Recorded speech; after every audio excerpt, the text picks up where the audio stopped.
SteelerFury. SteelerFury.com. Hello and welcome to the SteelerFury.com podcast. I'm your host, Bradshaw Ben, along with my cohorts, Steel Perch and FC, where we break down the Steelers draft needs and reconstruct a Steelers war room as if we were making the picks for the Steelers. We broke down the Steelers needs in the previous episode, and now here in part 2, we're going to pick all 7 rounds for the Steelers. So without further ado, let's get to it. We move on to the centerpiece of what we do here, which is recreating the Steelers war room. We're going to go at it a little differently this year. We are going to pitch players from offense and defense, but we're also going to pick the guy we think we would pick at the end of it. I don't know how we'll alternate, but I'm sure we'll have a way to go. Let's start with round number 1 for your Pittsburgh Steelers. It's going to be. I mean, I'm gonna take a peek and see who we think is available in the first round. But I don't know. We'll start with you, Perch. Pitch a player, offense or defense, that you think is a fit for the Pittsburgh Steelers at 130. Oh, I'll go with the guy we just talked about, Carl Lawson. Okay. Well, you're going to take him over. What other edge defenders do you think are still available? Like Myles Garrett gone, Solomon Thomas gone. Yeah, I'm looking at. The group I'm looking at is T.J. Watt. I think is there. I think Tim Williams falls below this point because of his character issues. Tyus Bowser may or may not be there. I think he's probably there too. That's kind of the group. I mean, the kind of group of Jordan Willis. I think is probably. You know what? He's probably there too. So that whole group, I think, is probably going to kind of fall into play. It's just a matter of which one the Steelers like the best. If I had to bet, I would bet that this is the guy that Carl Lawson would be the guy that they like the best. Yeah, but I mean, okay. So the problem is you sold me on this idea that the outside linebacker should be able to rush the passer, but also needs to be able to, not be a liability in coverage so that the New Englands of the world pick us apart. You're saying that his pass rush... No, I actually sold you on the idea that the Steelers overvalue coverage, and I think that they should value more on pass rush first. I think they would pass up a guy who was great pass rusher because he couldn't drop in coverage, where they would take a guy who can really drop in coverage who maybe had some question marks as a pass rusher. I think that Lawson is a better pass rusher than people. There's that SEC stigma, and he had some injuries, and he kind of smells a little bit like Jarvis, but he tested pretty well, and I think that he's going to be a player in the NFL. I think that a lot of people are split on him, but of that group, he's the one that I like the best personally. Okay, all right, FC. What do you? Oh, by the way, before I go to FC. The latest mock I saw, the Roto World Josh Norris mock, had Barnett, Jordan Willis, Tyus Bowser, and basically all the cornerbacks gone before pick 30. I was like, okay, that would be ugly. Anyway, FC, go ahead, hit me with a player. We agreed that we're going to approach this from a Steelers type of way. And I'm going to also concede. We kind of did. And I'm also going to concede that I'm going to go with you two, where Ben is going to play at least this year and next year. So with that being said, I do not love this player, but I can see the Steelers falling in love with him. And I'm going to struggle with name pronunciation because that's just the way it is with me. We'll just say Obi from UConn. Does that work for everybody? Obi Melifonwu, sure, man. There we go. I think that the Steelers see Sean Davis as a future strong safety, replacing Mike Mitchell. And I think that the Steelers love the idea of having Obi. Wow, that's a fucking brutal name. When we drafted Troy Polamalu, I thought I was going to struggle. If we do draft a kid, Obi from UConn, he checks every box for what the Steelers need and generally look at. And I agree. I'm higher. I thought I was higher on Carl Lawson than most people. Perch is actually higher on him than I am. I would take Tyus Bowser I would take him over. I would take Tyus Bowser over Lawson, but I'm very big on Bowser. I don't think that you could have a loser with any one of those three picks. And I absolutely agree that the Steelers are either going to have to take a pass rusher or they're going to have to take a pass defender in the first round.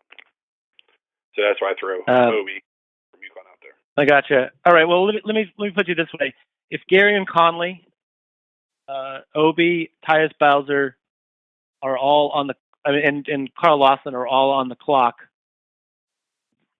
All available on the board. I'll jump in there. We haven't talked about Conley, but I think he's the best corner in the draft right now. Or maybe, with the least, I should say, he's the corner with the least question marks, that I have the highest degree of confidence that will be a good NFL player, that injuries aren't going to come up and bite him, that, he's not going to be able to cover, not going to be able to tackle. He's clean. He's the cleanest cornerback prospect in the draft. And if he was there at 30, I think that they would run to the board for him, and I probably would too. I would three. But I don't think he's. I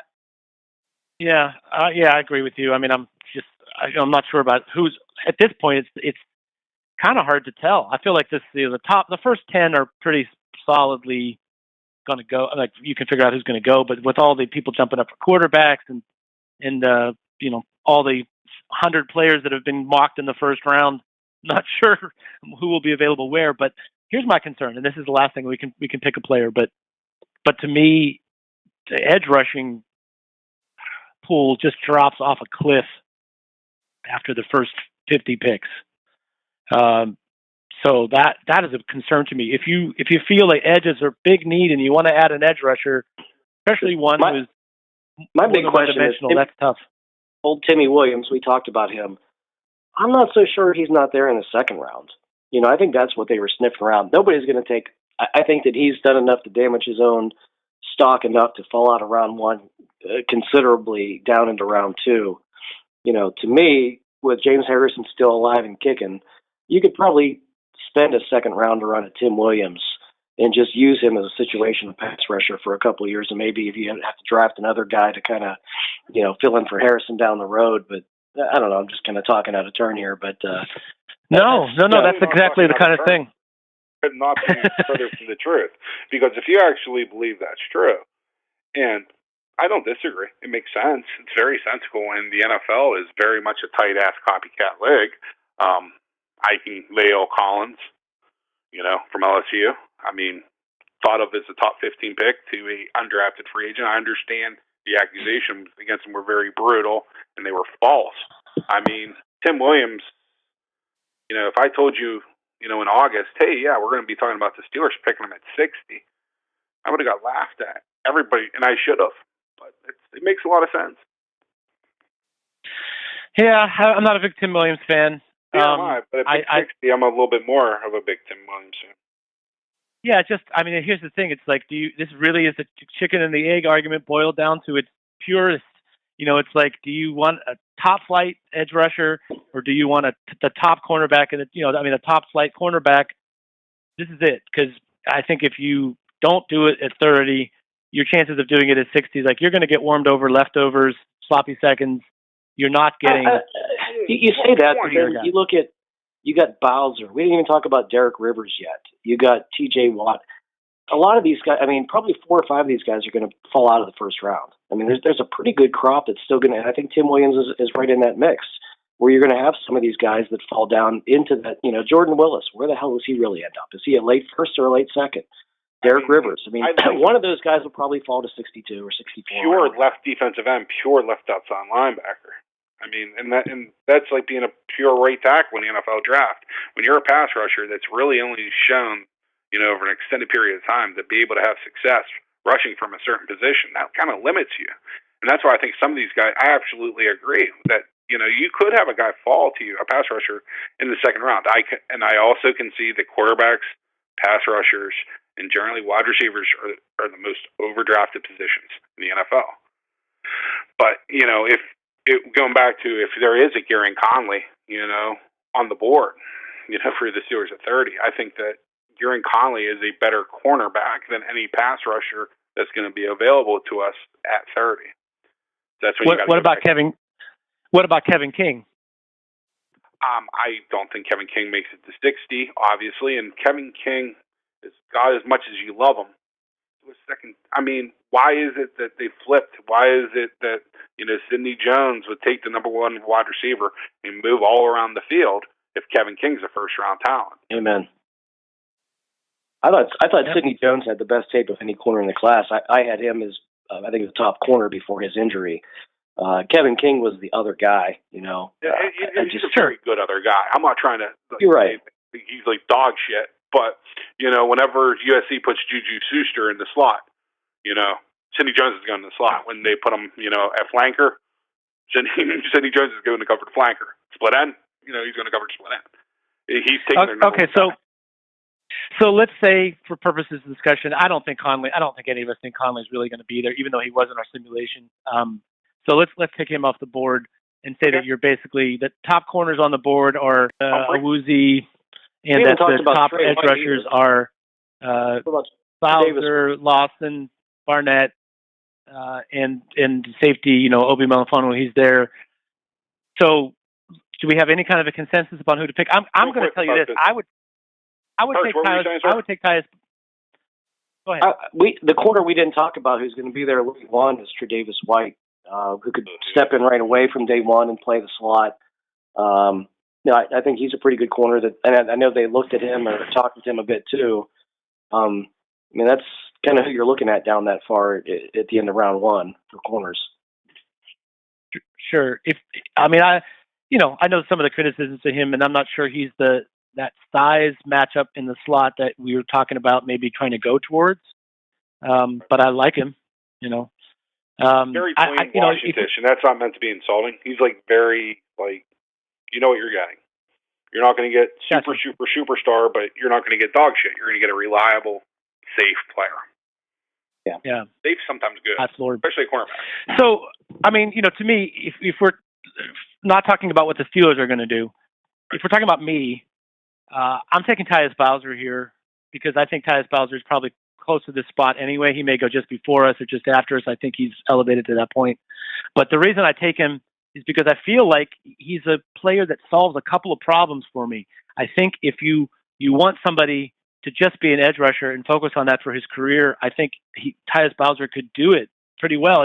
Maybe not the Demarcus Ware level, but I think he's got that same sort of some of the same sort of advantages that Demarcus Ware had, and he seems to have some of the same kind of athletic gift for it. But he covers. Other than maybe Hassan Reddick, I don't think I've seen a linebacker in this draft who covers like Bowser does. He can cover a lot of ground in his zone with his length and anticipation, and he can actually cover guys man to man with some skill. And if you're getting that as a bonus to a guy who's shown he has pass rush skills, I just feel like, much like Bud Dupree in college, they moved him around so much that it's not like he ever got a specialty doing anything. But I feel like he could be a specialty coverage linebacker. He could be a specialty edge rusher.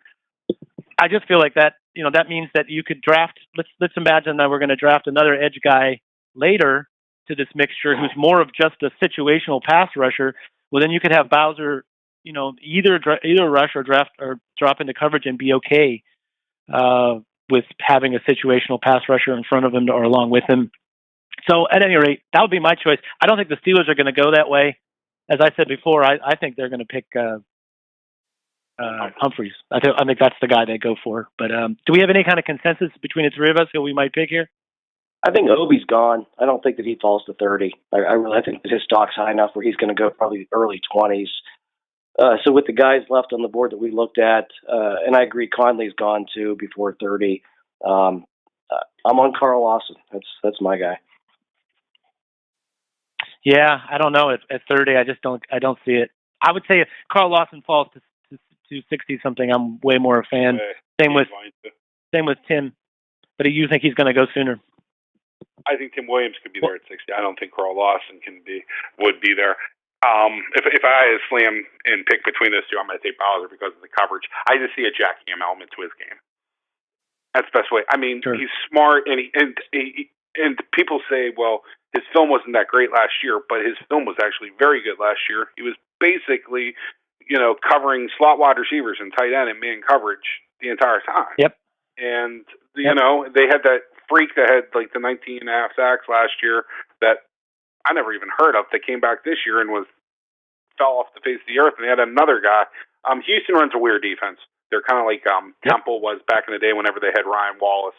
And Tyus Bowser's asked to do a lot of things. And I was thinking, this kid looks bigger, than he measures 6'3", 250, 30-inch vertical. So him running with slot wide receivers isn't all that unusual. And whenever, you had Robert Ayers tweet out that he was far and away the hardest person he ever had to beat in coverage, and this means no lie and no disrespect to Willie Jackson, that sticks out. He's saying that Tyus Bowser was better in coverage than Willie Jackson, who was taken in the first round, and our board had a fucking heart attack that we didn't take last year. He got snatched from us from the Bengals. So I'll go with Bowser as well. But, okay, so Perch... As I'm taking Bowser, I just want to let Perch know that his stones that are the size of watermelons for pounding the table for Carl Lawson is 100% justified, and I think he's a far better player than most of these Nimrods do. I mean, there's a lot of people who are way down. I think he's awful and wouldn't touch him at all in the draft. I think he's a better player than D Ford. I think he's more physical. D Ford was a 10-sack guy last year in a 34, system. If I'm playing the Kevin Colbert role, I'm not gonna, I don't feel strongly enough to go against the room, so I'll go ahead and go with your guy Bowser here, and then that could be our first round pick. He holds his nose. Yeah, and I think I mean, here's the thing. I appreciate the Carl Lawson love. I'm not down on him. I think I like him more than Tim Williams, and I like him more than the two most advanced pass rushers in this draft from a technique standpoint. Yeah, but see, I think they're a little like Tre'Davious White in that I feel like they're kind of like what you see is what you get kind of players, which is okay. Sort of higher to be left on the bone. You want there to be development and the player to go from a star to a superstar. Everyone does. And I think they do. And I think they do too, Sure. Anyway, just worth noting, they didn't go to Tyus Bowser's pro day. They haven't had a visit with him as far as I know. So chances are of him actually being the Steelers pick are low. But, it's always time for a surprise. Let's go on to round two. McKinley and me and Perch are motherfucking in the draft room. Exactly. All right, let's move on to round two for the Steelers. Interesting. So, we got this sort of versatile pass rusher in round one. I assume that at this point we're looking for, maybe a secondary player. Maybe there's somebody else we like more.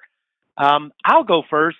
I think at this point, the guy that you're really thinking about, is maybe a corner. Is Quincy Wilson available in the 60s? That's who I was going to throw out. But maybe, probably, hopefully, I don't know.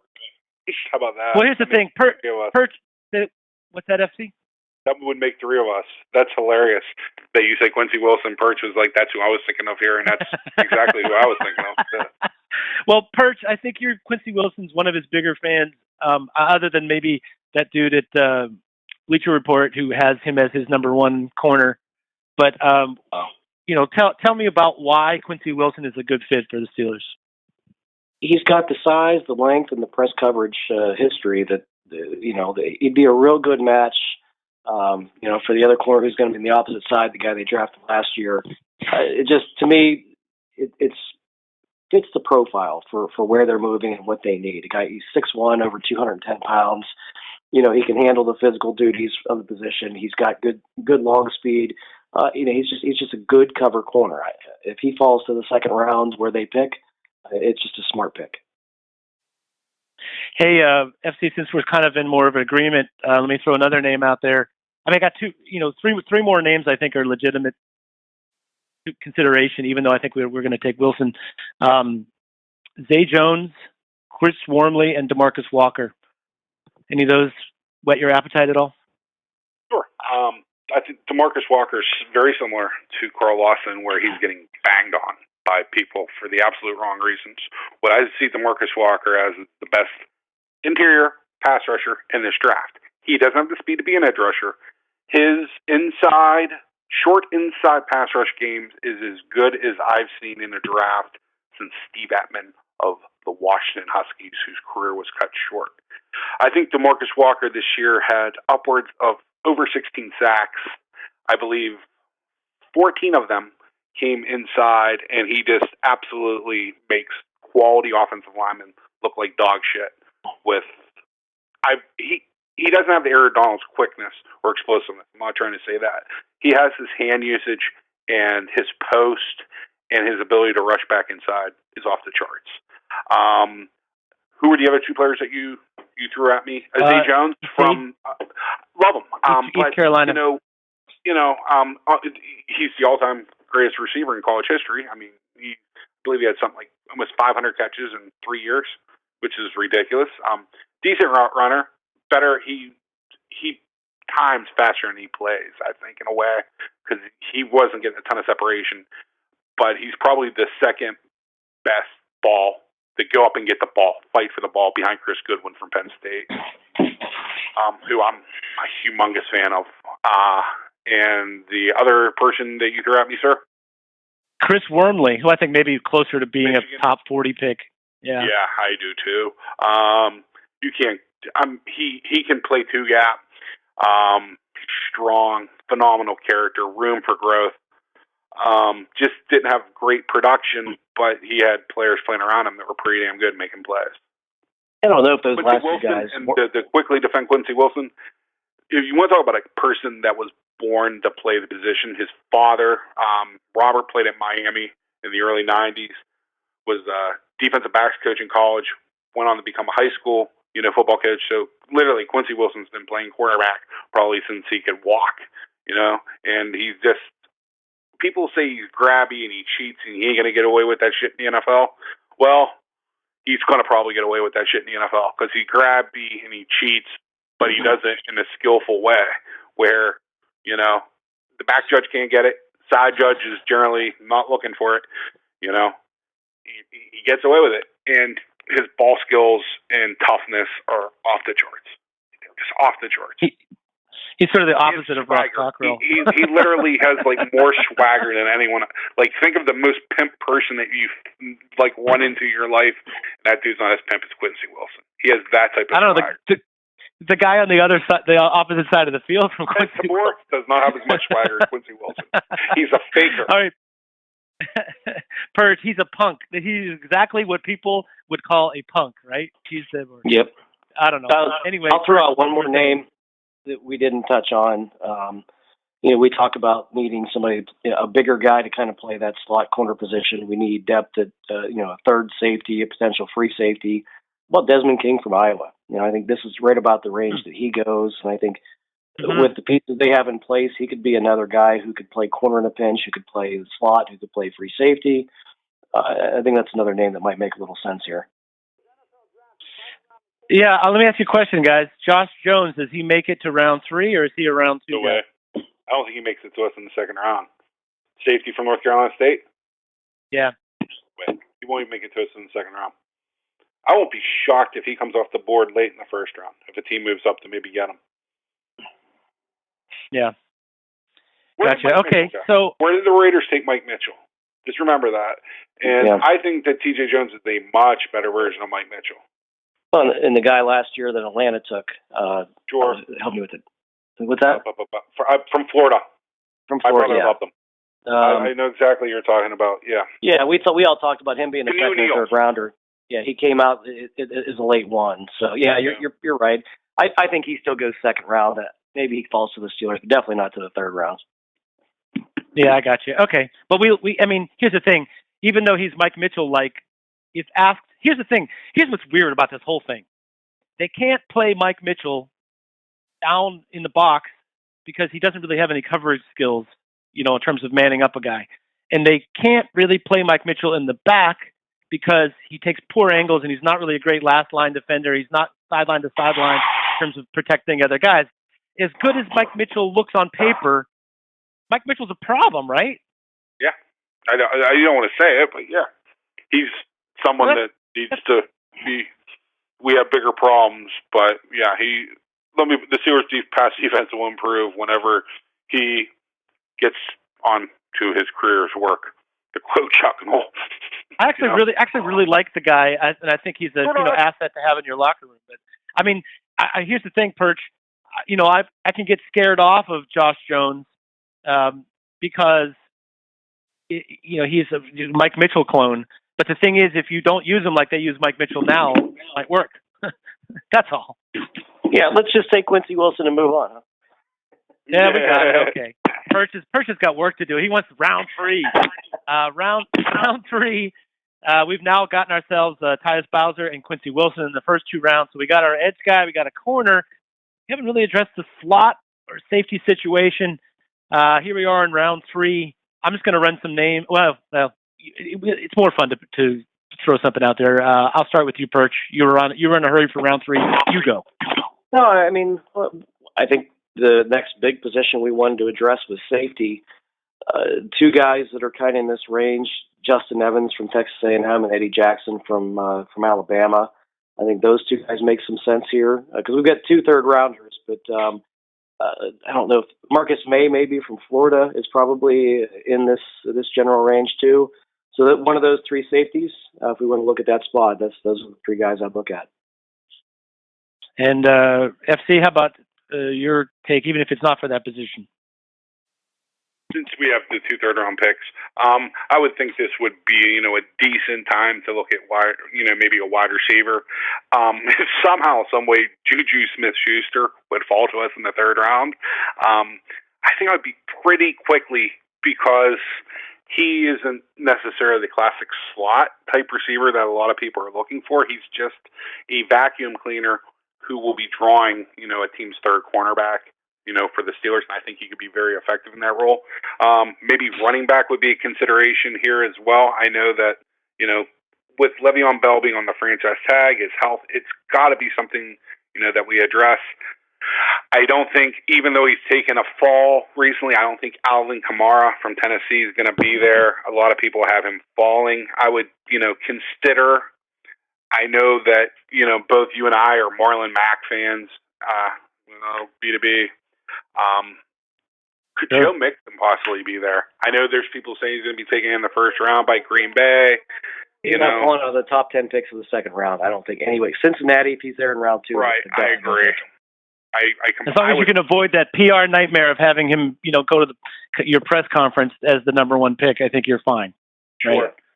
So maybe running back. So I guess you'd be looking at Marlon Mack and maybe Wayne Gallman. Yeah, I mean, I'm going to throw out a name to you. I don't know if it's the round for him, and it's not a safety, but JoJo Mathis. He's a big question mark. What do you guys think of Joe Mathis, and where do you think he goes in this draft? I like UW, but I mean, I honestly think he's going to be an undrafted free agent. How about that? Wow. Health. Yeah, he's supposed to work out. He's supposed to work out this week, supposedly. But even if he works out and he gets himself healthy, is he going to get a splinter in his foot and be out for 6 weeks after it? Fair enough. Yeah, I mean, my main problem with this, having the extra pick here at the end of round 3, is that I think this is a wasteland of where people are slotted to go, which you never know how truthful that really is. But in terms of what the consensus of most people is and who's available at this area, I don't think this draft is 90 players deep, like 100 players deep. I think that's a real problem, because I find myself over and over again, and every time I try to put together something for this end of the 3rd round, I just feel so unenthused about the talent that drops to this point, or I feel sort of like I want to reach. My temptation is to reach for somebody that's below this level. I'm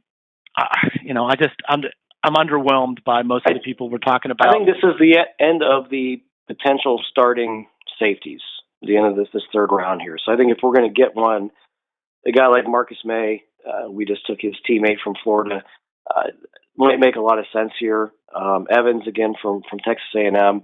Because if you don't get those guys here in the 3rd, they're gone by the 4th, and then you've really got some projects, and we need safety help now. We're 1 injury away from, Lord knows who our number 2 and number 3 safety are. That Robert Golden and whoever else they find off the street. So I think we really need a safety here. Okay, but here's the thing. Answer this question first. Do we need a safety to be more of a coverage guy out of the box, or do we need a guy who can maybe play a little bit of slot look? But with Sean Davis, if let's say that we, out of the safeties that were named, Marcus May and Eddie Jackson from Alabama are the two options. Let's say you take the former cornerback from Alabama, Eddie Jackson. You got Sean Davis at free, and you got Eddie Jackson, strong safety. Now, I'm going to admit neither one of them are going to put fear in people from the ability to, blow up snot bubbles from killing them with tackling. But, boys, should we be able to cover? You know what I mean? Because we'll basically four corners on the field. Eddie Jackson ran a 4.51. He looked good. The leg is right. He got the little small metal rod. He didn't get the full one, which people were trying to make it out to be. His movement skills look pretty good. People say that he struggled in coverage, and that's true. At cornerback, he's playing strong safety, and he really has good ball skills. So if I tend to agree with Perch, if you're going to get a safety, this is where you're going to have to get it at. I also think if you're going to get a running back, this is where you might have to get it at too. So, but we're looking for. we're not looking for a potential starter running back. We're looking for a complementary player. Absolutely, yeah. For me, that's going to be a starter very quick. Because right now, who do we have behind Le'Veon Bell? As you guys were saying, Marshawn Toussaint. Yeah. The thing with the running back position, though, you can always get some. It's so devalued. You can always get a guy who was cut. You can always find a veteran towards the end of his career who can come in and back up Bell and give you 6 good games if you need it. Whereas, that the same is not true for safety. You don't just find a safety, floating around on the open market, after cuts, or a guy that nobody's really touched. Strong for safety. Adrian Peterson is right now, right? I'm of the opinion Eddie Jackson could be the second best strong safety in this draft. And then you're talking about getting him. Wow. Well, I feel different. I hear you. Jamal Adams is going to be, in my mind, no doubt, the number one. Josh Jones and Eddie Jackson both have some small question marks. I prefer Josh Jones. I think Obi's actually going to move outside. I'm not a Jabril Peppers fan at all. Well, what about Marcus May? I do more free, okay, but that's fine because I can move Sean Davis to strong. I like the Steelers like May. They've been linked to May. Sure, absolutely, and there's a lot to like about May. Marcus May, he kind of, sort of, in a weird way, reminds me of a slower, slightly less intelligent Ed Reed, and I know that's huge, praise. But whenever Marcus May is right, he runs around just wrecking people and making plays on the ball. There's the two things I'd say. If you ask me, Marcus May, he wrecks people and he runs around and tries to make plays on the ball, which is a pretty nice skill set to have in the NFL. Can you line him up? Can he line up against a slot player, bigger slot player, and be successful? Maybe not, but I know for a fact that Sean Davis can. Right. No, I'm with you. You can move Sean Davis. I get that. That's the great thing. The interchangeable safety. So just quickly, 2 guys that are going to go later in the draft, right? Or 3 guys that are going to go later in the draft. That probably, if we pick a safety here, we're not going to look at any of them. So just want to make sure we're cool with bypassing the first guy. I know Perch and I both like Tedrick Thompson from Colorado, who's probably not the guy who's going to line up in the hole there, but he's a guy that playing. I just don't think the Steelers in a million years would touch a guy with the amount of tackling issues that he has. And he's not physical. I think he's a great coverage guy. Don't get me wrong, but right. I think they would avoid him. I'm with you. I'm with you. And then Xavier Woods, I was going to say from Louisiana Tech, maybe doesn't have the size. He's in the same kind of position Buda Baker is. I like David Jones from Richmond, but once again, he's a FCS player, probably going to go later. But the guy I really wanted to talk about in this is Brian Allen from Utah, because to me, Brian Allen is one of those cats who is a corner, got super length, really long arms. He's 6'2", whatever, 215, I think he is. Ran, 4.45 or something like that. And his college tape looks a little bit like Marlon Humphrey's in terms of, what he gave up over top of him. But as a guy in the box who could theoretically cover all kinds of slot receivers, he's not going to be ready to play day one. But, maybe somebody that, if they don't think it's as big a priority, that they might be interested in. Either you guys ever see a Utah game? Once again, he's playing in the Pac-10 FC. I know right away you're going to poo-poo that. No, I like to, you're obviously. My dog was licking my leg, so we're talking about Marcus Williams, right? Marcus Sanders Williams. No, I was talking about his teammate Brian Allen to play. I know. I was being sarcastic. Okay. I'm a fan of Marcus Williams, and I think that he could probably be had a little bit later in the draft. I'm surprised you're not a huge fan of Marcus Williams. Yeah, he can cover, man. I think he's probably a second rounder, though. You think? Second, maybe early third. I think he's a second rounder, and B, I have issues with him tracking the deep ball. He had some real problems with that. He did, which, but if you're going to play him in the back, jump. Did you see? He 45-inch vertical. It's like, wow. I know that the underwear Olympics and all that, but Utah, you know what you're getting. And okay, my question is, do you think they would consider a Jonathan Ford maybe in the 6th or 7th round from Auburn, who we discussed before? Because if you want to talk about a player that can come out of nowhere and make plays in the NFL or be a good player, that's the guy that, the next Antonio Brown type player that's taken late that really has a good NFL career. That's who I think. Yeah. I bet he goes up. Yeah, and I think. You think he's going to go real early despite all the injuries? Yeah, I don't think it might fix him. Yeah, I could see. I mean, here's the thing. It just depends on how important they think it is. If they don't see safety as being as big an issue as we do, I could definitely see some of these later round guys sneaking in. But I'm of the opinion right now that Marcus May is the best pick here. I'm not the biggest fan of Eddie Jackson, but I like May a lot, and I feel like if you get him here in round 3, you're doing pretty well. I'm on board with that too. 3, boom, done. There we go, round 4, ladies and gentlemen. Nope. So we've 3 now again. Second, third round pick. Oh, I'm sorry, we got 3. Apologies. Third round pick number 2 at 105, 3-105. Yeah, here we go. We got to go back into this. We have yet to pick an offensive player. I mean, I'll take a stab. Do we think Marlon Mack is still there? And if so, is Perch inclined to go that way? I'm going for Jordan Leggett, Lazy Leggett, as some of his coaches have called him. The guy's got so much. This is why lazy is not the nickname.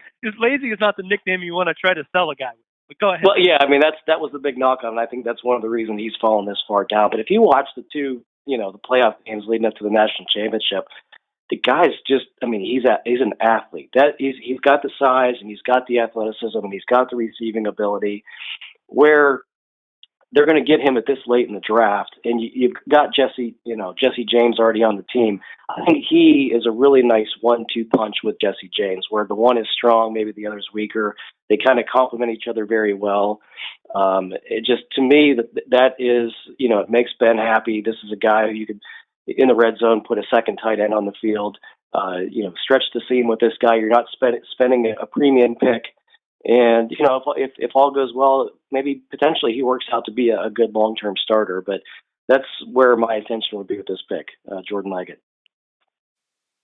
FC? How about we hear your opinion? Because I'm going to get outvoted. You guys think tight ends are more needed. I'm good with it. I'm actually the only person I would try to bang the table for, and there's no way that I think that Juju Smith-Schuster is going to be here. And I think that... I think so. Neither do I. And I think that, right now with running backs, I think that it might be as likely that Marlon Mack's there in the 4th round as he is right here because of how devalued the position is. So the guys that I would talk maybe up would be Marlon Mack, maybe Wayne Gallman. That's it, for the 2nd, 3rd round pick. Is Noah Brown a 104 kind of a wide receiver, or is he a round 4 guy? Probably going to be a 4th round guy, but I think he's going to be the type of guy that's taken in the middle of the 4th round. So it's a guy that you take here or you don't get. Right. Here's the thing, Perch. Jordan Leggett is a player that I don't love, but I don't hate, and he's a very Steeler-like pick.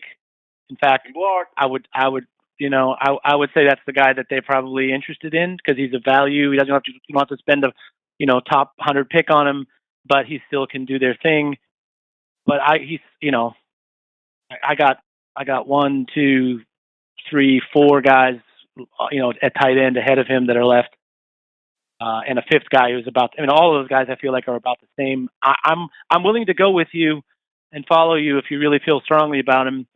Throw out the other names that you have. I mean, exactly. I'm assuming Jake Butt's gone. I think he probably goes somewhere early to mid-third. I think Gerald Everett's gone. I think Shaheen's gone. So if you're pulling some other names out of your hat other than those guys, let me hear them. Well, you think Shaheen is gone at this point? He would have been one that I had ahead of him. I for the value, like I'm kind of with FC. I sort of feel like there's value, but it's a role player. We're not looking for somebody to be an all-around tight end necessarily. To me, the guys are Fazan Odom from Fordham, Kittle from Iowa, Derek Griffin, who has had his problems. But the thing about Derek Griffin is he's a clone of Ladarius Green. He's the same height and weight. He ran the same 40. He just kind of looks like him on tape, maybe a little bit more athletic. And if what you're looking for is like an insurance policy, all of those guys I think are middle of day 3 kind of guys. Robert Tonyan Jr. is a guy that, nobody loves. I think he's I can't believe you haven't gone to your guy that's plummeting down draft boards. Well, I'm sort of lost on Bucky Hodges. I mean, you even got it right. Yeah. I think somehow, 2 years some way, ago, somebody get a hold of him and tell him, if you block a little bit, you'll make millions and millions of dollars in this league, because there's a ton of meat left on the bone there. He did it as a sophomore. I mean, as a sophomore, he did. They just moved him out of that position so entirely that he's a wide receiver now. I mean, and not a great wide receiver. So, I'm not really sure about what went into any of that. I feel like Leggett is a safer pick. Bucky Hodges is all athlete and amazing, and not necessarily a better football player. But I'm, sure, those are the names that are in the conversation. I just don't. I kind of feel like, me personally, I take Marlon Mack in a heartbeat because I think he's better than most of the guys, if not all of the guys remaining at this point, like significantly better. But I'm okay with Leggett. I'd be all right with Hodges. That's where I'm at. I think I'm going to stick with Leggett just because I think his upside is a very good, maybe even a future Pro Bowl tight end if everything checked out with him and the lazy Leggett thing doesn't shine through too much. I think that he just offers a lot right away. We've seen him do it in the biggest stage in college football. He's got the size, the speed, the athleticism, the catching radius. He's got everything, and it's a spot. Jay Howard in national championship game. Yeah. Back-to-back so I mean, to me, that's the pick. Yeah. I mean, I would go with Leggett too. But as funny as this sounds, I won't be shocked if Bucky Hodges ends up having a good NFL career. I couldn't draft him, and me hearing that you couldn't draft him B2B tells me I can't touch him. I wouldn't touch him because that's your guy. I mean, and that's not me talking shit at all. We both you turned me on to him immediately, and I was like, yeah, dude. And if he came out as a sophomore, if he came out after his sophomore year, I would have had him as a top 15 pick. So I mean, I don't know where his career has gone wrong, but it's gone wrong. So maybe it's that's the sort of thing like maybe there's more to the story than we know. Maybe he didn't want to play tight end. Maybe he envisioned himself as a wide receiver. And that's what he was willing to do. Offense. I'm upping a dick. Guy that came over from Memphis, Brian Fuentes. They don't have a tight end in the offense. Yeah, I gotcha. Well, we shall find out. I'm like I said, I could understand the pick for either one of those guys coming from a team that knows more about it than I do. But you're right. Probably Bucky Hodges goes to a team that's really into the measurements and outlier athletes at tight end, and they figure out what to do with them. Right. Or Seattle or somebody like this. Right. So at any rate, okay. So we're in enough consensus that I'm going to say Marcus May and Jordan Leggett are our guys here. We'll take it. Yeah. We move on to round 4 finally. By the way, at some point we're really going to talk about Robert Tonyan Jr. because I'm going to pound the table for him in round 7 if it hasn't come up yet. Anyway, but let's move on. Round 4, we've now gotten 2 players in the secondary, a tight end, and an edge rusher. we're starting to get a little bit more options here in terms of which way we could go. I'll start with you, Perch. Who do you like here? I am ready to pound a table. All right, here we go. So let's look at the Steelers roster now. We just kind of think we maybe kind of solved the tight end position. We've got Ladarius Green possibly, hopefully coming back. We've got Jesse James, and we just picked up Jordan Leggett. We've got our number 1 and number 2 receiver locked in and loaded. I am not that high on Eli Rogers. I know he's made a couple nice plays, and he's a decent little player. Sammy Coates, I have no idea. Justin Hunter, he's never going to get it. DeMarcus Ayers is just a guy. With all that talent, if we had a legitimate guy in that slot position who can get open, catch the ball, and make people miss when he has the ball in his hands, the offense is unstoppable. Ryan Switzer is where I'm going. You can think it's too early. You can call me crazy. Ryan Switzer gets open. Ryan Switzer catches the ball. When he has the ball in his hands, he makes people miss. You know, we've seen New England just destroy people for years with the Edelmans and the Welkers of the world. This guy may be more athletic and better than either of them. And I think if you added him to this offense with Bryant on the outside going deep and Antonio Brown doing everything that he does, actual tight end talent at the tight end position, Le'Veon Bell out of the backfield, and now you got this jitterbug in the slot. I mean, how do you stop that? To me, that's the missing piece, and that's where I'm pounding the table for my 4th round pick. Go ahead, tell me I'm crazy now, but that was my pick. FC, all you, man. Why do I gotta be the bad guy? I'm not a big fan of Ryan Switzer. I understand that I just don't see the difference between him and the kid Taylor from, I believe, Louisiana. Juan Taylor. Yeah. I mean, there's a lot of, like, quick, fast guys. I don't like North Carolina's offense. He's a very good punt returner and kick returner, and if we took him, I would support the pick. I like the idea of maybe sliding Antonio Brown into the slot at times and having, maybe trying to draft another sizable receiver. I would like to move AB around. But if we drafted Ryan Switzer, I would actually support it. He is dynamic with the ball in his hands. He's a phenomenal returner. He doesn't turn the ball over. I'll say all those things. And they could do a lot worse. And this isn't me being an asshole. It's just, I don't know. It's just a little bit of that. I'm leery. Yeah. Well, here's what I would say. I actually really like Ryan Switzer as a football player. And I thought that watching, when you see all the receivers side by side at the combine who are running the drills, Ryan Switzer, I think, located the football on the deep ball, which is something he's not going to do a lot in the NFL, obviously, but he located the football in the air better than everyone. I mean, he was the best at locating the football in the air in the drills. Does that mean he's a better wide receiver than all of them? I don't know. He's also, super quick to run the slot. I mean, he's a, classic sort of Edelman, kind of slot guy.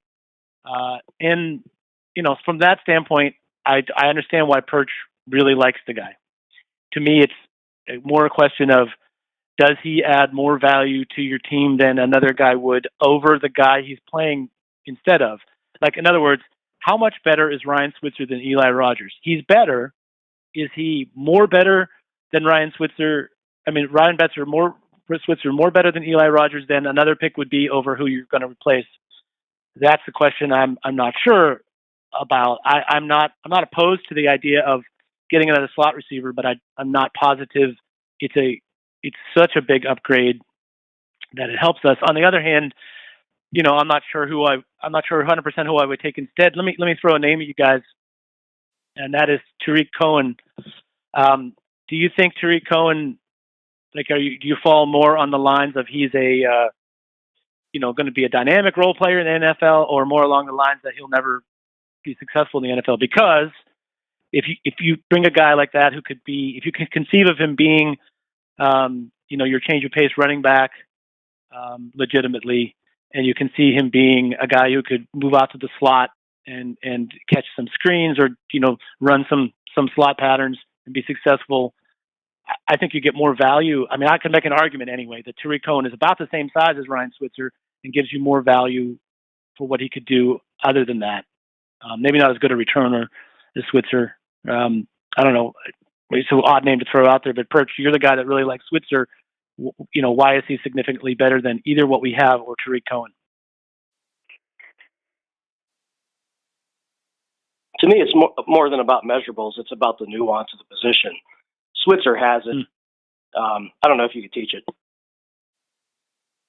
Yeah, I got you. Okay, FC. Any take on that, or any other names to throw out here? I mean, I guess if I'm going to throw out a name or two, it would be Corn Elder, Trey Hendrickson.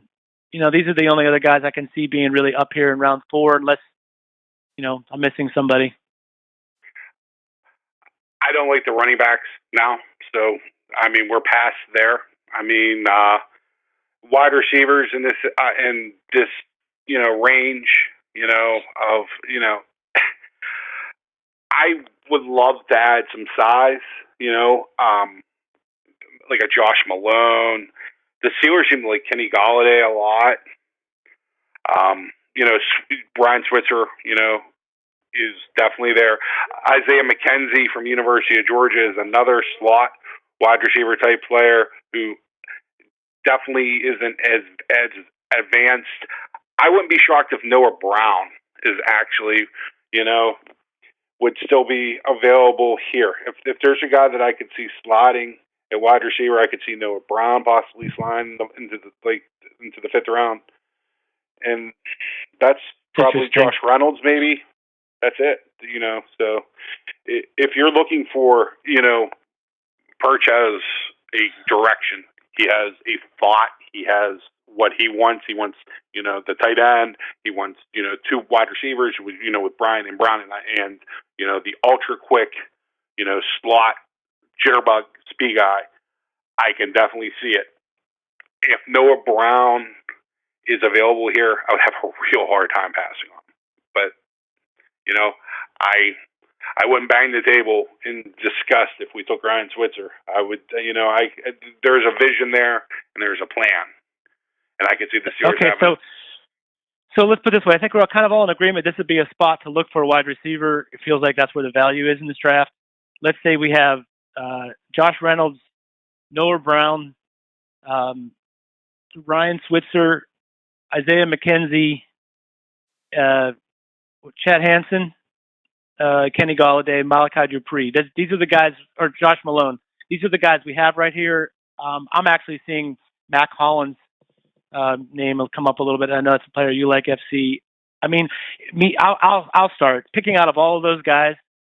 I'm actually going to take Kenny Golladay. I like that the Steelers are interested because they seem to know their mid-round wide receivers. But I feel like, okay, you add Golladay. He's a guy that in an absolute pinch, he becomes your number 2 wide receiver. You could move Antonio Brown around a little bit. He might actually be able to work out of the slot, and he has a run after the catch ability. Even though he's a bigger guy, he'd just be a bigger slot guy, different kind of option to defend. And if he ends up being your number 4 guy, I can still see him making contributions in limited snaps, and so on and so forth. That would be out of that whole wide receiver pile who I would pick. Perch has said Switzer is his guy. FC Noah Brown's in there. I like Noah Brown too. Let's FC, make your pick, and let's move on. This is going to be shocking to people. I will pick Ryan Switzer because, Perch likes the player that much. I'm going to go with it. Oh no, I was just. Sorry, I just found the table. Okay, so I'm going to say we go with, as a consensus, we're going with Kenny Golladay. I mean, excuse me, Ryan. Totally kidding. Totally joking. Ryan Switzer is your guy. Yep. It's day 3, people. Let's move on. Round 5. We're starting to get into B2B territory here, but I'm going to let you go first, FC. Probably would be nice to come up with an agreement on a position that of need. I'm going to go. I understand that we've really. I just think that it's more of a problem spot than a lot of people do. And we drafted one Wilson at corner, and I think it would be really great if we can make this as confusing as possible and maybe draft another Wilson at corner. And, we seem to, for some reason, be liking the University of Houston. And they happen to have two young men with the last name Wilson that plays corner. So I'm going to go with Howard Wilson.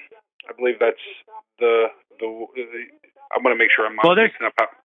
There's Howard probably gone in round 4. Okay, so then we're off of that. I don't. Oh, it wasn't Brandon. Okay, it was Howard you were interested in, right? Okay. Right. Just making sure. No. I mixed up the two, and I went to confirm. At this point, I would really like to get a running back, but I can tell that we're going to probably. I don't think that the Steelers would be very interested unless he was there. I'm just going to throw out a name. Everybody can get mad at me. It's fine. I'm going to throw out James Conner. Okay. Yeah, that's what I figured. I mean, great kid, Right. I don't necessarily think he's.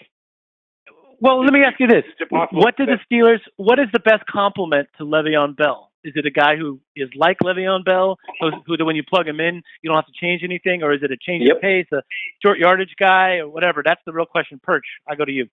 Yep. I mean, I think you don't need a compliment to Le'Veon Bell. You need a duplicate of Le'Veon Bell because he might get suspended or injured or need a blow here and there. You want a guy that you could put in with as close to the same skill set as possible so it doesn't badly set back the. Connor's a great story. I love watching him in college. He's a battering ram. Pitt was better off down the stretch last year when they put that little jitterbug third down running back in the game, and I can't remember the guy's name, who added another dimension because they became more of a passing offense, more up tempo, and they were kind of better off without Connor at times last year late in the season. So I would rather get a guy. Again, looking at where the NFL is, I just told you I thought Fournette was going to be overdrafted, and I think he's a great player. But I want whatever running back they have. I'd rather have an Alvin Kamara sort of guy who maybe isn't as good of a between the tackles back, but has that speed, that extra gear, and that dimension in the passing game. If that's the way that we're going, then I have a perfect back, and we can move on from running back here. Why don't we look at maybe T.J. Logan from North Carolina, who not a lot of people are very familiar with. He's 5'9", 200 pounds, but we're trying to catch lightning in the bottle again, and he's very Willie Parker-like, with probably he's better in the passing game than Willie Parker. Better pass receiver. Well, yeah, him or the other guy I've liked throughout the process has been Elijah McGuire from UL Lafayette. Both of those guys, are versatile, kind of led their team. McGuire especially, I'd be willing to listen to either of them. I'd take either of them over Connor in this spot. Well, I got 3 names for you that are probably going to go at this point or later, but it's not out of the question to take any of them here. One is Chris Carson from Oklahoma State, who I think is a better player on tape than people talk about. I know that there are some questions about his ability to block in the passing game, but they just never used him that way. I mean, he leaked on every pass play by design or ran routes, but I feel like he's somebody that has more of that multiple skill set. I like T.J. Logan. That was another person I had there. D'Angelo Henderson from Coastal Carolina is a little bit more bowling ball style than Le'Veon Bell's lanky, tallness, but he has great hands and ability to adjust to the ball in the pass game. Like his quarterback would throw balls totally the wrong place, and Henderson would snatch them out of the air with a body adjustment and keep running without losing his momentum. Really impressive. And then Aaron Jones from UTEP, who's another guy who doesn't get a lot of talk, and he's a little bit young, didn't really develop as well as you might have thought in college, but has, he has the most similar game to me to Le'Veon Bell. But he's a guy that probably is a, 7th rounder, 6th rounder. Out of all those mentioned, I like T.J. Logan maybe the best. I'm not sure he's more Le'Veon Bell-like than Chris Carson, but I like him. What I don't know. Any by mentioning any of those names, did I spur any thoughts with you guys? Or are you still I don't know. I like Carson as a running back. I'm not sure how much he's going to be able to give you, because you're 100% right whenever you said he didn't have the chance at Oklahoma State. TJ Logan is low mileage because of Elijah Hood playing there, and he really comes off to me as being a player that's going to be a better pro than a college player. And I mean, he seems, a lot of people have now actually moved TJ Logan ahead of Elijah Hood as a draft prospect. So. Oh, sure, yeah. Oh, sure. Well, yeah, I'm on board with that too. Either him or McGuire, and it seems like you guys are more on board with Logan. So that's where I would go. Because I mean, to me, we just kind of hit every major need. We hit it with players. I think that makes sense. So those are the players. And unfortunately, I've got to bail out here, so I'm going to miss round 6 and 7. But whatever you guys decide there, I think Logan is the guy we decided on there. Okay. Well, Perch, thank you for your contribution. I'm sorry that I didn't go fast enough. I didn't realize we were going to lose you. But hey, we're going to move on. I was worried too. All right, move on. Take care, Perch. Okay, all right, guys. Take care. Here's buddy. Just before we move on to this pick, though, FC, there's a lot of players at other positions we're going to bypass here. Let's just I'll throw a couple of them at you. Inside linebacker, to me, this is the spot where you get a Jordan Evans or Elijah Lee. Any chance you might like one of those guys, or your guy Dietrich Wise, who could maybe give you a couple of edge snaps and move inside? I love those guys, but I very rare that Perch and I agree as much as we are here. But I think in these previous runs, Dietrich Wise, and to be honest with you, Willis, before this whole process, whenever they were being thought of as 6th and 7th round draft picks, I thought they were absolute steals. Through the draft process, that has now changed to where Willis is now thought of as possibly a top 50 pick, top 35 pick, and Dietrich Wise is now moving up into the top 100. I think that the Steelers really, I don't know if we're going to hit obviously the picks right, or the order of the picks, but I think that we're going to have the general game plan down where they're going. Oh, sure. Inside linebacker, I think, is a position where the Steelers could address earlier. This could be actually the year, shockingly, that the Steelers maybe trade down because maybe one of those quarterbacks are available. We believe Ben's going to be back for 2 or 3 years, so we don't have the need. So maybe we drop down and pick up an extra pick, which allows you to maybe take a Gerard Davis, a little bit earlier.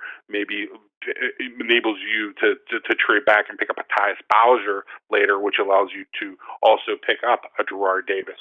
Or even if it's this move down a pick or 2, which gives you the extra 5th or 6th round pick to pick an Elijah Lee or, a player like that. But I think even with the 8 draft picks, that the Steelers actually do have a ton of needs. Yeah, I got you. I agree. Okay, so we take TJ Logan. We'll move on here. Round 6. Boy, I mean, just to me, it's like every year, you get to round 6 and round 7, there's just so many players to talk about, way too many players to talk about. I'll throw out a name because, I don't know that he's the best fit for the Pittsburgh Steelers, but I feel remiss in going through a whole draft podcast and not talking about Grover Stewart from Albany State. I don't know how familiar you are with this player. He's in your neck of the woods. Yes.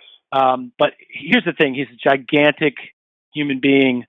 And if you watch the tapes, what I always look for, particularly for bigger players playing at lower levels, like, the FCS, is a guy first step. And the thing about Grover Stewart is he's the biggest guy on the field by, at least 50 pounds, if not more. And he's the first guy in motion. Like, you literally can pause at the snap of every play, and he's the first guy. He's the only guy moving. It's like over and over again. So he obviously has the quicks, and he's a good football player. I think he's probably an ideal world. He's a one tech. He's a guy that can hold up in the middle in a 4-3, but also can penetrate and make plays. So I don't think he's really a guy for the Steelers, but I just wanted to mention him for a second. See, my question is, why don't you think he could play 5? Why don't you think he could be a 5 technique for the Steelers? Should you say that? Oh, no. I think he could. I mean, I'm not sure. For the Steelers? I mean, maybe. To me, it's like if you're going to draft a defensive lineman, he's got to be able to give you snaps either as an interior pass rusher in the nickel which, you could make an argument Grover Stewart could, although it's not, he's more of like a bull rush kind of overpowering guy. Sure. Than a guy who's going to win with, swim move and all that stuff. Or a guy that can give you some snaps almost in a 4-3 D end look, right? So that's why like a guy like Dietrich Wise to me works, because you could use him 3 different ways in terms of techniques. But in terms of there's Grover not Stewart, many sure. 335-pound guys that are running sub 540. Let's just put it that way. No. 335 pounds, 490, 40. It's not something you see every day. No, I think most definitely not.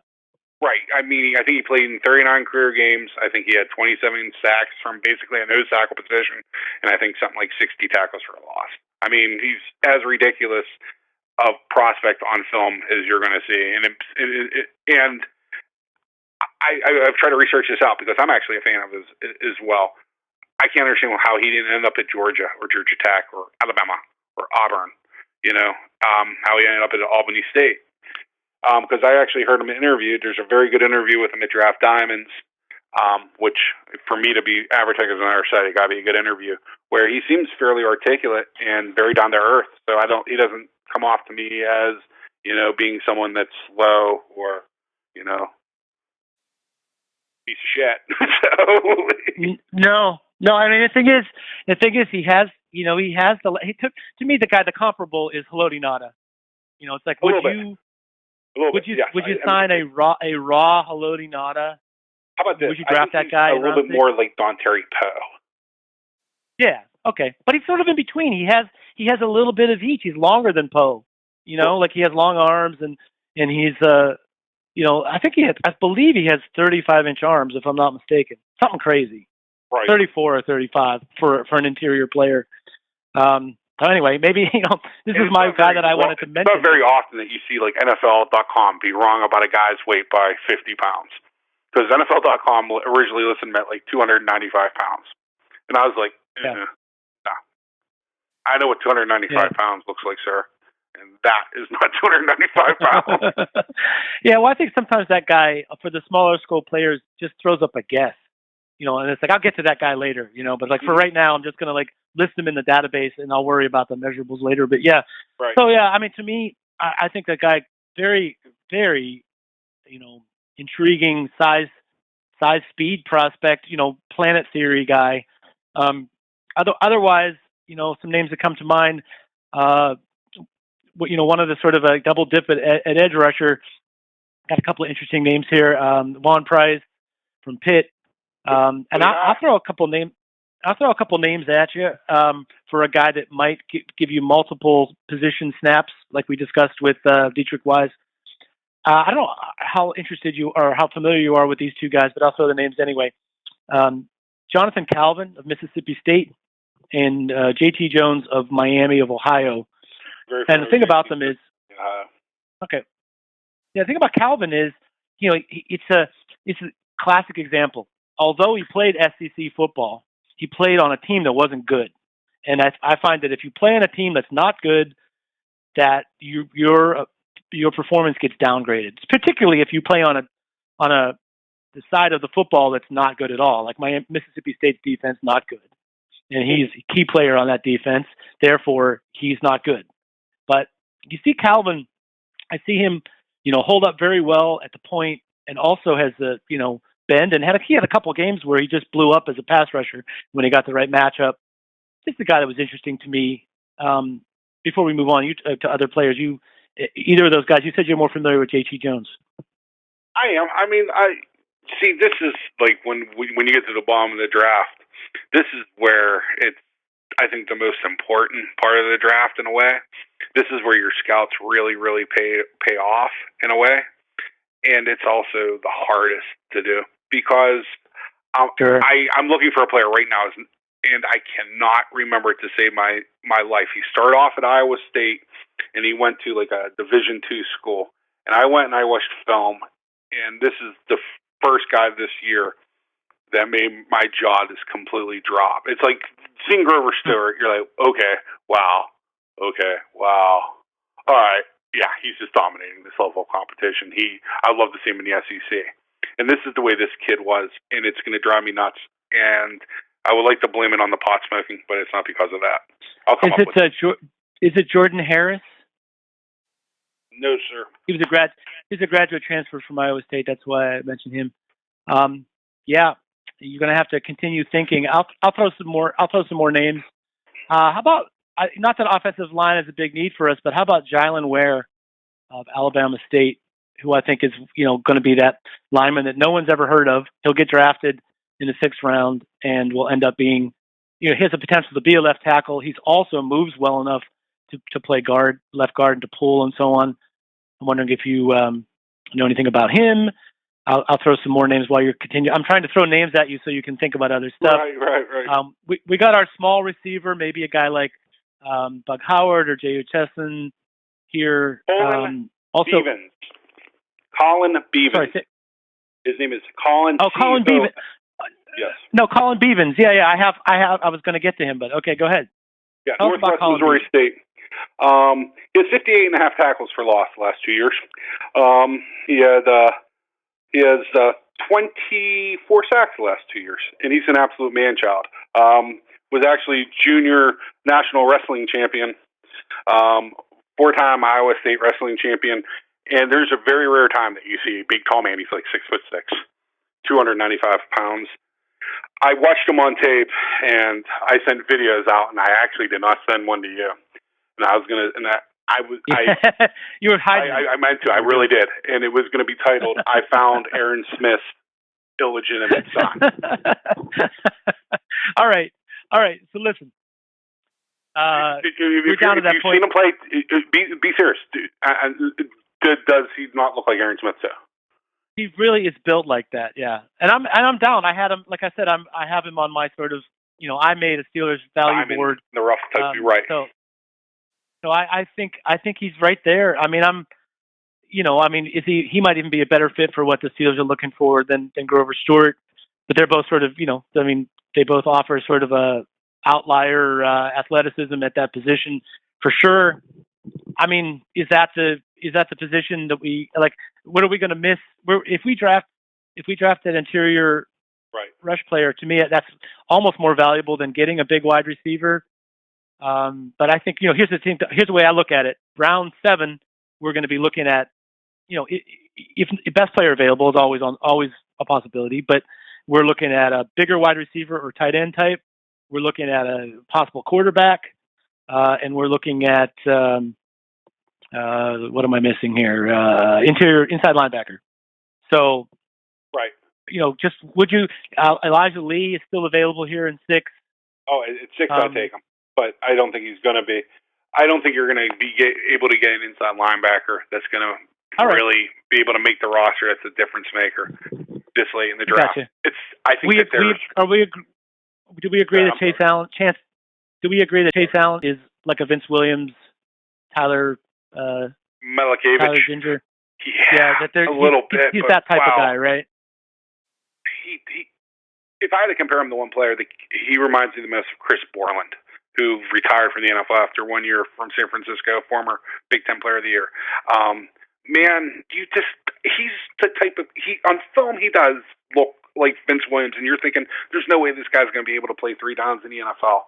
But the ability to process information and play fast is still underrated. It can take that 4.85 guy and make him play like a 4.65 guy. That anticipation step. And he's such a smart football player. You know what I mean? That's what it comes back to with, like I said about like Jack Ham. Like with Bowser. The ability to recognize, process, and react. And that's really what you look for in players, especially inside linebackers. You know what you got with Shazier. You got yourself, like your freaking predator, the guy that you can pin his errors back and track shit down. He can go clean it up. And what you need to do is you got to find a compliment to him. And would Elijah Lee be an ideal compliment? No, but he's the type of guy that you can win with. I mean, here's the thing. I'm less into Elijah Lee because we drafted Tyus Bowser first. Because I feel like, Bowser can be shocked, and this is going to piss people off, if Tyus Bowser actually ended up matriculating his way into the Buck for Pittsburgh. And I know that's a turnoff to a lot of people, because we're of the mindset where we need to have those two. We need Kevin Green and Greg Lloyd coming off the edge. But, having a Chad Brown, on the inside, or having a James Ferrier, on the inside. James Ferrier was a big part of the Super Bowl win. And, sure. and that's not taking anything away. When we took Tyus Bowser, the reason why I had the smile and I was happy about it is I know we got ourselves a football player. I know that we found ourselves someone that is going to contribute to wins in 2017. I wasn't very happy with Jarvis Jones. I had issues with him when we drafted him. I'll be real quick with this now because I know we're getting real long. But you can't underestimate the love and the ability to play the actual game. And I know that you get this. And I think that's the biggest thing that's overlooked. That's how you get Antonio Brown in the 6th round. Yeah. I completely agree. And he loves football, Yep. The thing about the thing about Tyus Bowser is he was playing a lot of buck. I mean, basically, their defense, man, was like sophisticated. They had guys doing everything. That's why one of the reasons I liked Brandon Wilson as that slot guy is that the dude played, basically off-ball linebacker and safety and outside corner and inside corner. And it's just like they had these pieces that they moved around. They had 3 or 4 guys that played all over the place. And Bowser was one of them. That's why, like you said, worst case scenario, he doesn't really cut it as an edge rusher. You've got a guy that can play your buck. He could do a lot of things for you. Or you switch to a 4-3, he can play three different positions. So we like that. I'm going to say our consensus, strangely enough, is for an interior pass rusher. I mean, I'm going to go with Perch too because interior pass rusher to him was something he felt we should really address. I think if you add a Colin Bevins to the mix, you're getting a guy who, if God forbid you lose one of your top 2, the ends can give you meaningful snaps as a, backup to those guys. But also in an interior pass rush situation, you can rotate guys in and out and not feel like you're ever losing something. I'm kind of inclined to go with him at this point. Beautiful. I just posted his videos in our pre-podcast mock draft. Excellent. Okay, great. This is going to be really funny. 7th round, we're going to do something that we kind of know the Steelers aren't going to do. I am tired of Antonio Brown going out there and returning kicks and punts, and I'm tired of us not having another option. Do you agree there, Mr. Will? Do you agree with me? Well, yes. I think he's ventured into careful stage of the return game, and I mean my only issue. I mean, I want to hear about who you got going. I'm hopeful that a guy like the player I'm going to bang the table for. You're going to have no problems with me banging the table for. You're a fan too. Okay. He's a little man from Big Cove, Alabama. He's a free safety. He can play strong safety. He can play cornerback. Can be a kick returner. He can be a punt returner. And I think that Ryan Switzer and him could probably be the 2 best players of tag in the world. And his name is Jonathan Ford. And you can shoot him. You can beat him with a bat. You can run him over. You can shove him in a cement mixer. And he's going to get out and he's going to play football. Anybody, if you want to look at a film, a video of somebody that's a football player and someone that loves the game, Jonathan Ford, free safety, Auburn. He's blown out his knees twice, each knee once. And for everything that you would look for in a football player, he's got good ball skills, ball hawk. He'll hit you like a fucking cement truck in the running game. He's fearless, but he blew out 2 knees, and so he still has his 7th round pick.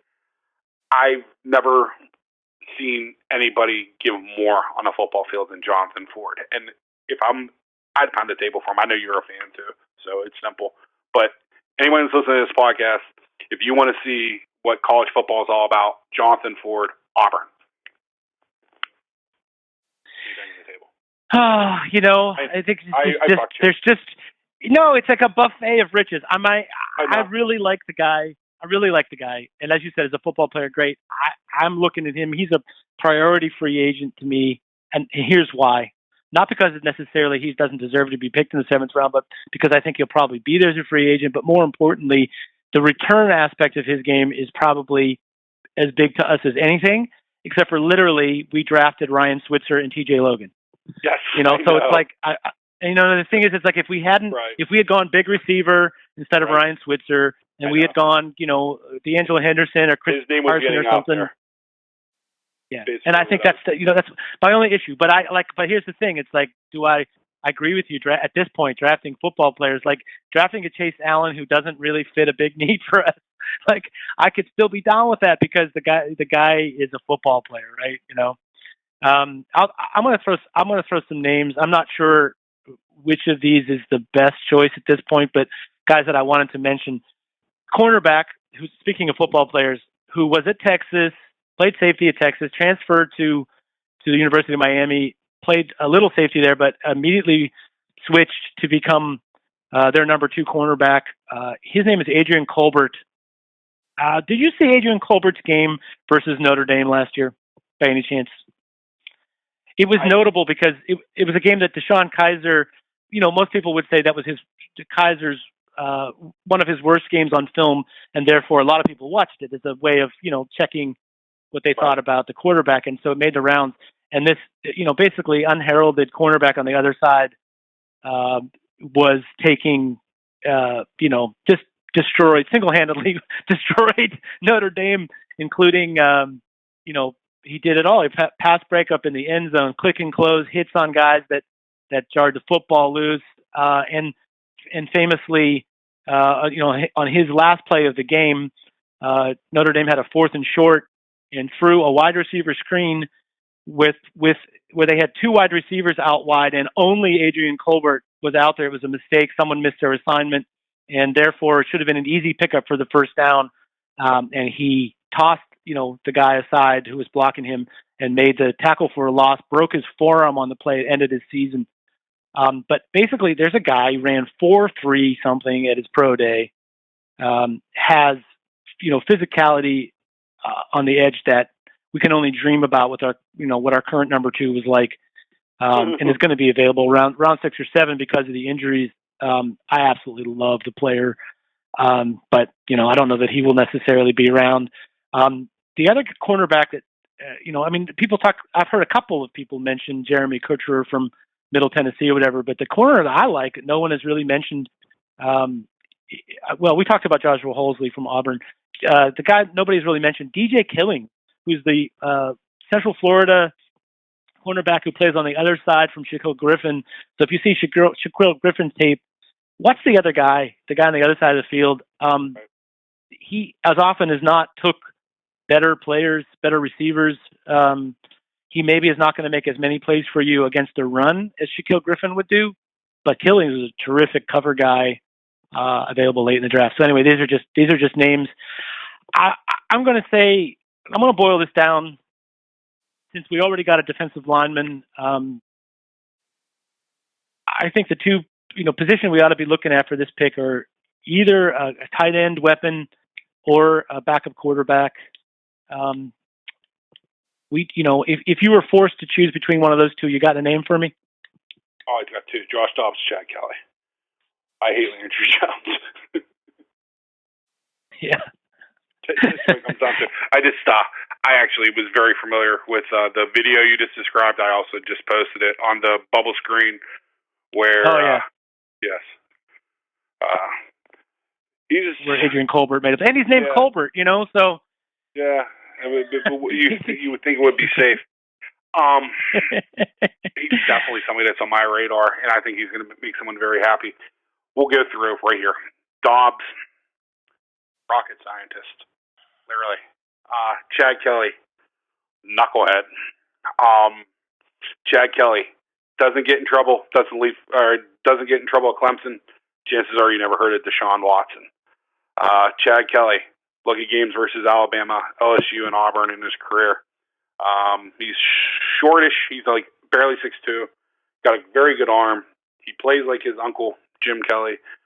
He's had both knees done. He just had wrist surgery. He goes and fights at high school football games when someone's trying to rough up his brother. He's immature. He's a knucklehead. He's a donkey. He kind of reminds me of Ben Roethlisberger and Brett Favre. Josh Dobbs, on the other hand, Joe Gilliam. A lot of people like to say, like that. His accuracy needs work, but very, very smart. I think football's number 2 to him. If I had to pick here, I'd go with Chad Kelly. Perch would like to kick me in the nuts because, he thinks he's too much of a knucklehead, and I don't. Well, I'm going to break your heart now. Okay. I'm going to do 3 things. Number 1, I'm going to tell you Chad Kelly's gone in round 6. Okay. So that although I would pick Chad Kelly as well. I think it's totally worth picking. But I'd go with you. But okay, I'm going to do the second 2 things. The second one is I'm going to tap on the table for a guy, who I absolutely love him. He's a little bit of a luxury pick. But here's the thing I say about the Steelers. The Steelers edge rushers right now have a lot of power and they're good against the run and all this, but they're not really. We don't really have a speed guy that just scares the shit out of your left tackle. And to me, there is one speed rusher in this draft who is head and shoulders above every other speed rusher in the draft. He makes Charles Harris look slow. He makes Myles Garrett look slow.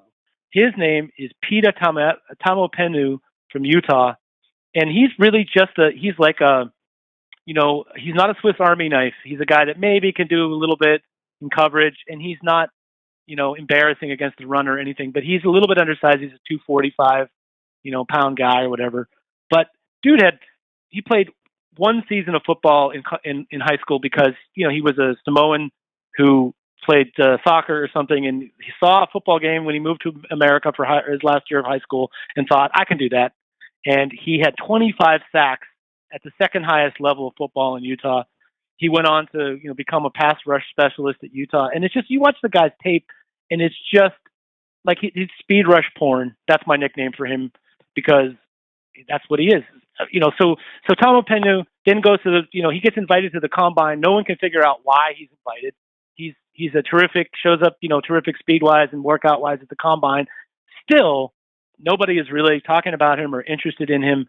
I can definitely see him being a guy that, on third downs, you bring off the bench, you just tell him, go get the quarterback. He's got not just the speed, but the idea that when he gets close to the quarterback, that, the quarterback must go down. I love his mentality. I love really him as a role player. I don't know if I'm going to draft him in the, first or second round to be a starter, but as a role player, I love him. So that's a knock on the table for him. But the guy I'm banging for here is Robert Tonyan Jr., the tight end out of Indiana State. If you don't know this player, go research him right now. I will, we'll be video accompanying this podcast for the YouTube version. I'll post it on the website. He has the best hands in the draft of any ball catcher that you will see in the draft. He has the absolute best hands. He's a guy that, that has some size. He's in the 6'4", 6'5" range. He played at wide receiver for most of his career at about 228 or 229. He did all his testing at the regional combine and at the Northwestern Pro Day at 240, with his sights on being a tight end in the NFL.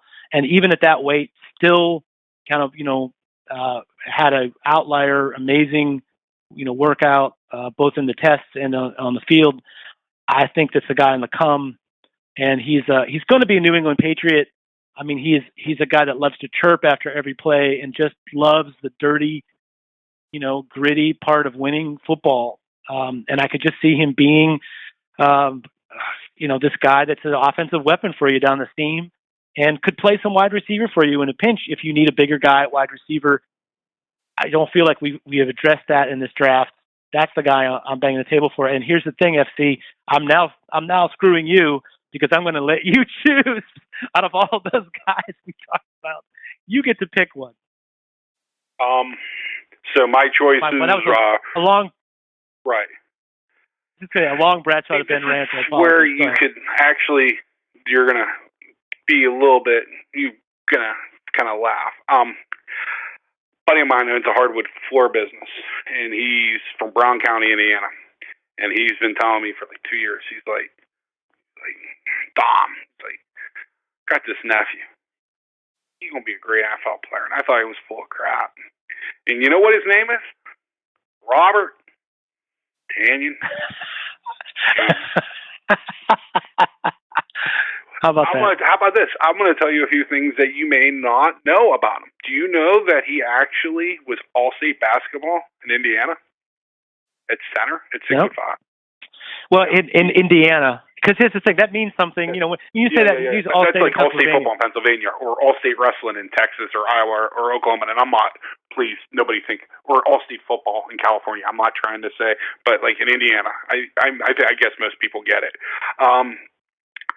I don't necessarily think that Tanyan's going to have to actually move off of wide receiver. But as your move tight end, you're now getting to what I would like to do for that position. And I would suggest Ricky Seals Jr. I'd take Tanyan Jr. over him. And the reason I would is because of the hands and because of the competitiveness. And because he's been told for the last 7 years that he's never going to be good enough to play at the next level. And he's dominated every time he's received a challenge, and that's what you look for in 7th round picks. I mean, here's the thing about him. I'll add just one thing. I watched a lot of his games. It's hard to find Indiana State football online. Let me just tell you right now. It's damn near impossible.